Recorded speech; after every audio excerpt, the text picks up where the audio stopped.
I think the Florida Gators have someone on roster right now that could be the highest drafted Gators edge rusher since Dante Fowler Jr. Only here on Locked On Gators. You are Locked On Gators, your daily podcast on the Florida Gators. Part of the Locked On Podcast Network, your team every day.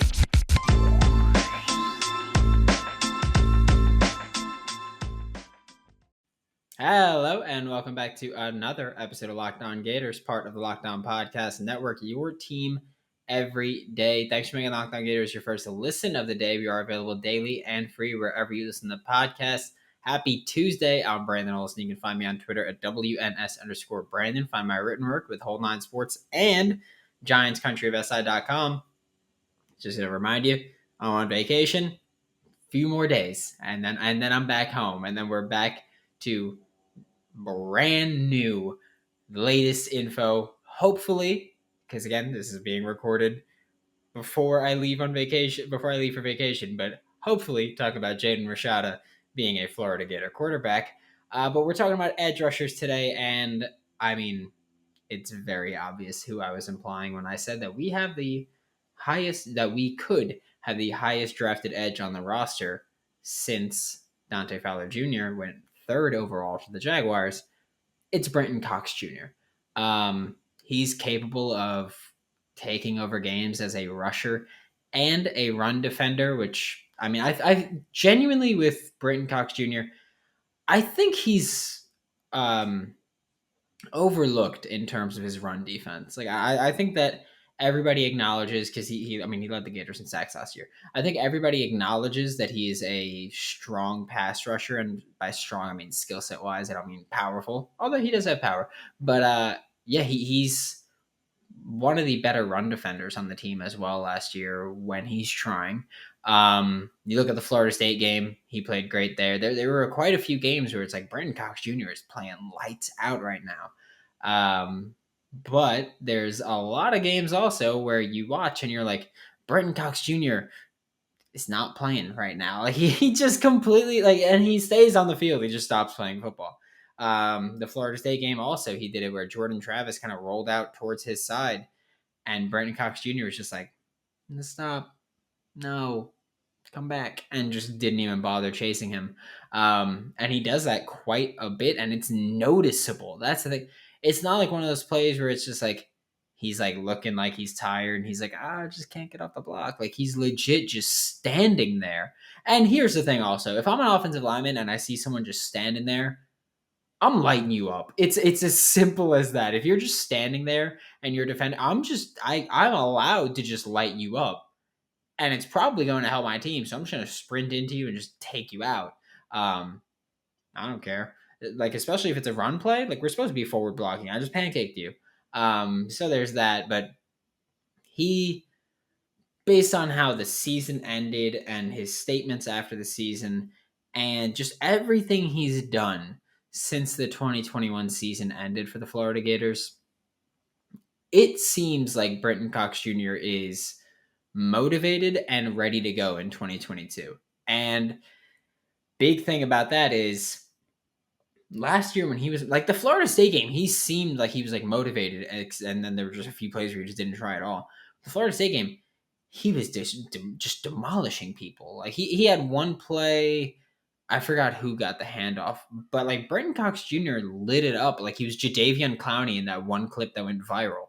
And Brenton Cox Jr., at times, he plays with the violence you only see in like John Wick. He plays violent football a lot. And I think because I thought he was going to enter the draft after 2021, I was like, you know what? Like this guy, like he's not even trying some of the plays. He's dominant when he does try. He's just waiting for the money. He's gone. And then he came back. And I think the main reason he came back was to answer that question primarily about his motor, because if you don't know, the way the process works with the draft is that you could basically tell the draft committee that you're like, hey, the draft advisory board is what they're called, that, hey, like I'm considering entering the draft, the NFL draft this year. What is your opinion of me? Where am I going to get drafted? And pretty much it goes first round, second round, go back to school.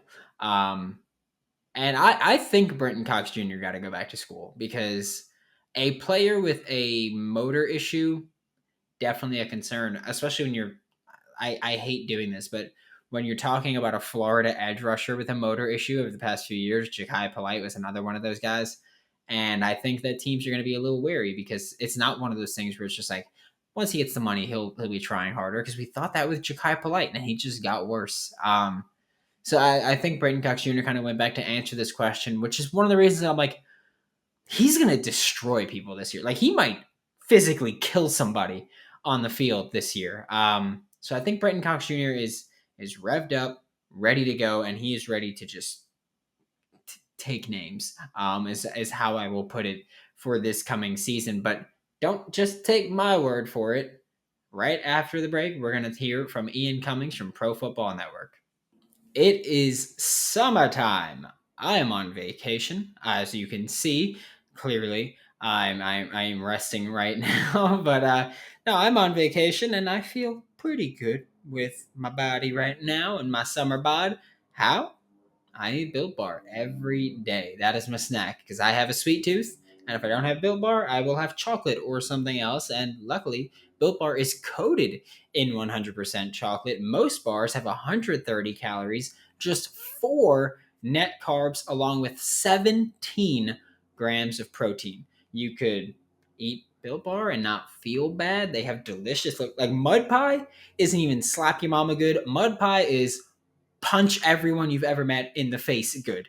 Like it's that good. Whether you're talking about the bar or the puff, it's the best one in my eyes. Easily. Just so good.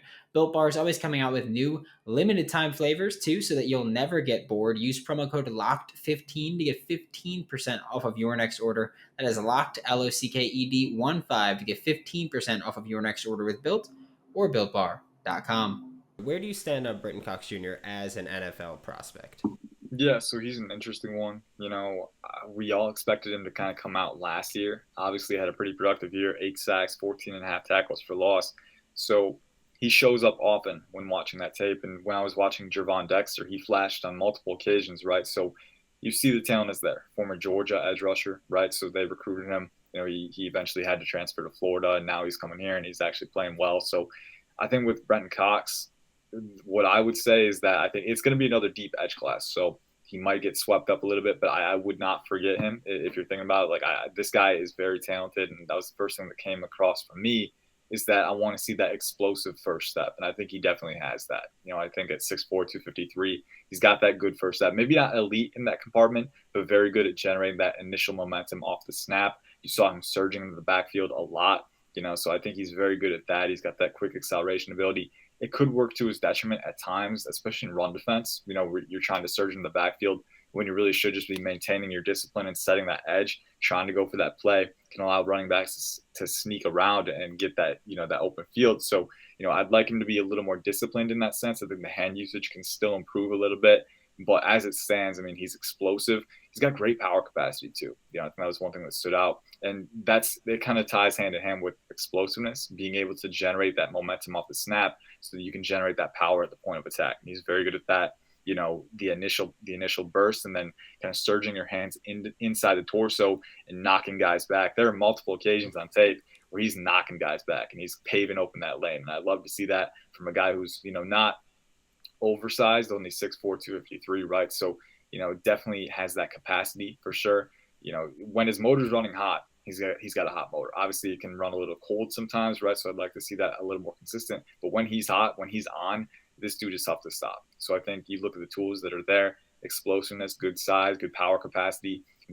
Those are things that you can channel and you can, help contribute to other areas of the game, like hand usage, right? So I think with Brenton Cox, there's still a little bit more room to refine his game, but he's already proven he can be disruptive off of his traits, and he's kind of gaining steam, as we progress here. I will say NFL teams might have character questions for him, because obviously his time at Georgia, getting in altercations with teammates that are arrest. So I think they're going to have questions about that, and he'll have to pass that test. But if he does pass that test, I think he's trending up right now. He's got the physical talent. I think he could be a day 2 pick, maybe. I think right now probably in that day 3 range. but he's definitely got the talent to ascend. And if he passes the character test, then that's the only thing standing in his way to be a day 2 pick, I think. Yeah, I think right now the biggest question for most of us, and kind of why I think he came back to school, is just like, it was pretty obvious at times last season that Brenton Cox Jr. was just like, nope, not doing any more in this play. Yeah. And he the Florida State game, I remember he over pursued Jordan Travis in the backfield. Jordan Travis cut it back right to him, and he was just like, well, sorry, I'm not pleased. He's like, I did my part. I ran to the edge, and that was it.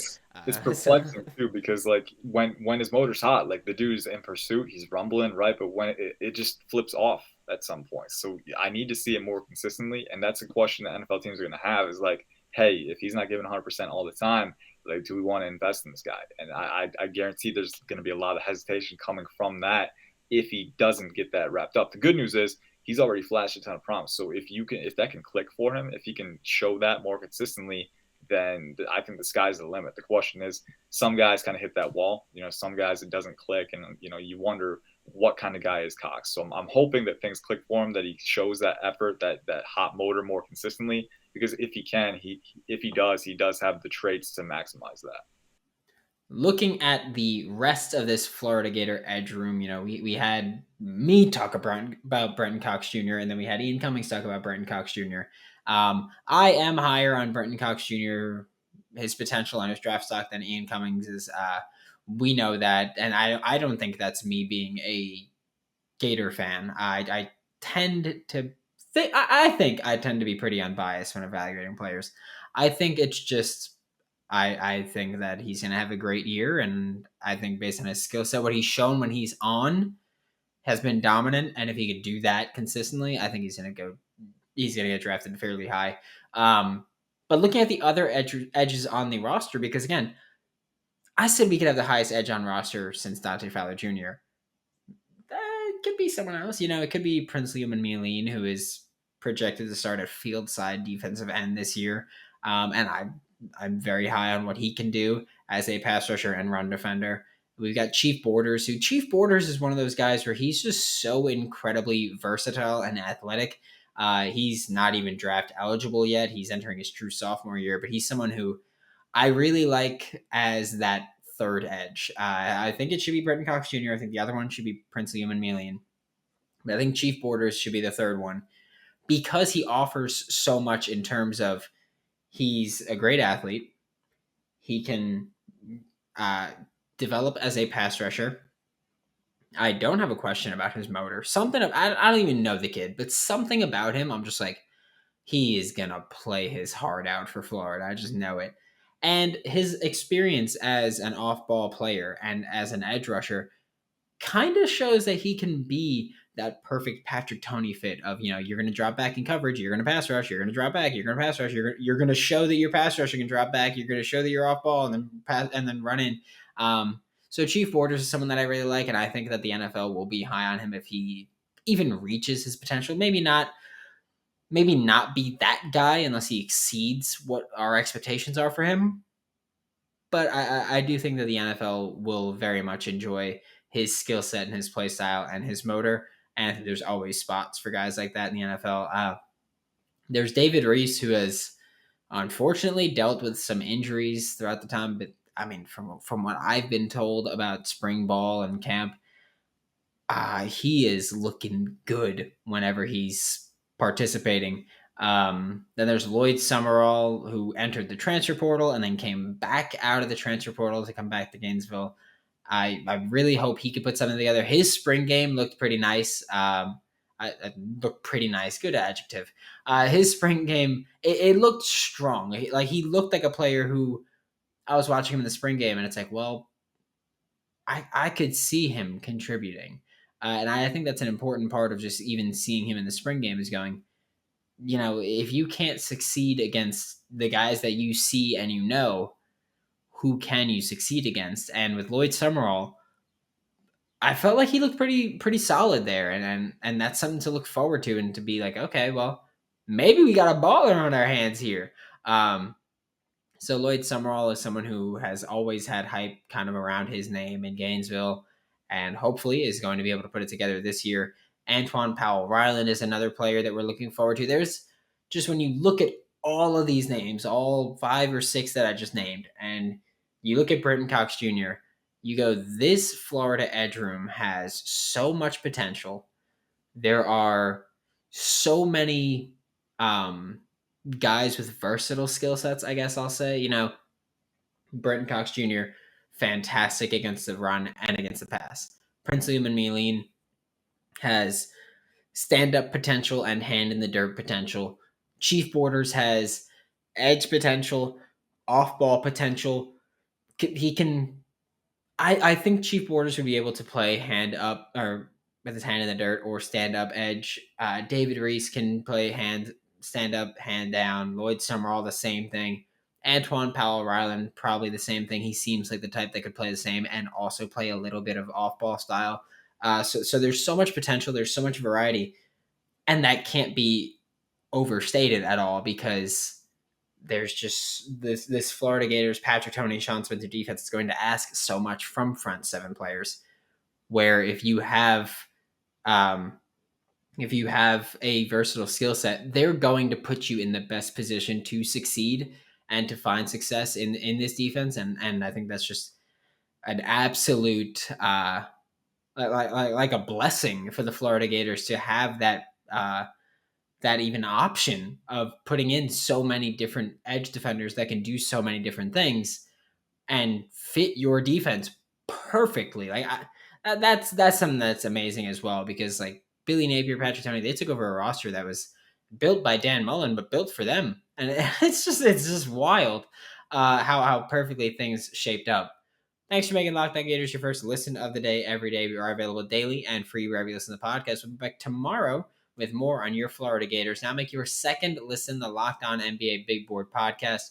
Rafael Barlow, Richard Stamen, Sam Ferris, and Leif Thulin give fans an in-depth look into the biggest prospects, the latest player rankings, and of course, big boards. For Locked On Gators, I'm Brandon Olson. Don't forget to follow me on Twitter at WNS_Brandon. You can find all of my written work with Whole 9 Sports. That is WHOLENINE Sports. And I will see you all tomorrow.